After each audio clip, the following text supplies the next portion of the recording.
Hi everyone, welcome to day 2 vlog of Bangalore. അപ്പോൾ രാവിലെ നമ്മൾ ഇറങ്ങി ഫുഡ് കഴിക്കാൻ വേണ്ടിയിട്ട് ഇറങ്ങിയത് വരെയാണ് നമ്മൾ കഴിഞ്ഞ പാർട്ട് 1 ചെയ്തിട്ടുണ്ടായിരുന്നത്. അത് കാണാത്തവരാണെങ്കിൽ please to go and watch. ഞാൻ ലിങ്ക് ഇവിടെ കൊടുത്തേക്കാം.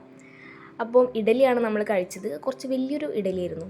അത് കഴിഞ്ഞ് ഇവിടെ എന്തോ ട്രെയിനിങ് ഒക്കെ നടക്കുന്നുണ്ട് കുറേ കോളേജ് സ്റ്റുഡൻസിനൊക്കെ. ആൻഡ് നമ്മൾ ഇഡലി കഴിച്ച അവിടെ നിന്ന് കുറച്ച് എക്സ്പ്ലോർ ചെയ്യാമെന്നും പറഞ്ഞ് നടന്ന് കുറേ പോയി. ലാസ്റ്റ് നമ്മൾ ആ ഇഡ്ലിക്കടയുടെ മുന്നിൽ തന്നെ വന്ന് നിന്നു. അതങ്ങനെ റൗണ്ടിൽ വരുന്ന ഒരു ഫുഡ് പാത്തായിരുന്നു. അത് കഴിഞ്ഞ് നമ്മൾ നേരെ ഗരുഡ മാളിലാണ് പോയത്. ഗരുഡ മാൾ അത്ര വലിയൊരു മാളൊന്നുമല്ല, ഒരു ചെറിയൊരു മാൾ.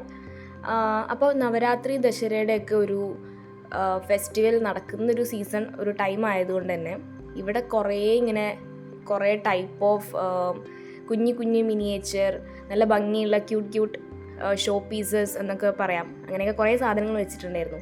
അപ്പോൾ ഇതിൽ കുറേ ഇവർ ഐതിഹ്യം, അതുപോലെ നമ്മളുടെ കുറേ മിത്തോളജി ഇതൊക്കെ പറഞ്ഞു പോകുന്നുണ്ട്. ഒരു സ്റ്റോറി ടെല്ലിംഗ് പോലെ പാർട്ടായിട്ട് ഇങ്ങനെ കുറേ കഥകളൊക്കെയാണ് വെച്ചിരിക്കുന്നത്. പക്ഷേ ബീയിങ് എ ഹിന്ദു മൈസെൽഫ് എനിക്കിതൊന്നും കുറേ കാര്യങ്ങളൊന്നും കറക്റ്റായിട്ട് പറഞ്ഞു തരാൻ മാത്രം അറിയില്ല.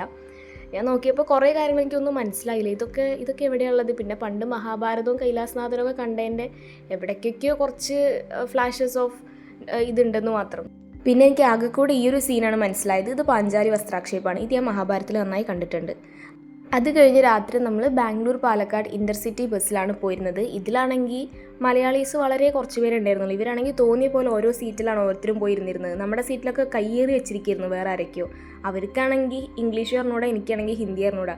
പിന്നെ ഞാൻ അവസാനം ഇതർ ബയ്യ അതർ ബയ്യ എന്നൊക്കെ പറഞ്ഞ് എല്ലാവരെയും മാറ്റി ഇരുത്തി എൻ്റെ സീറ്റിലൊക്കെ അവസാനം ഞാൻ കയറിയിരുന്നു. കയറിക്കഴിഞ്ഞാൽ അകത്ത് 2-3 മണിക്കൂർ അരിച്ചടിച്ചാണ് ബസ് പോയിരുന്നത്. അത്രയും ബ്ലോക്കും ട്രാഫിക്കും ആയിരുന്നു.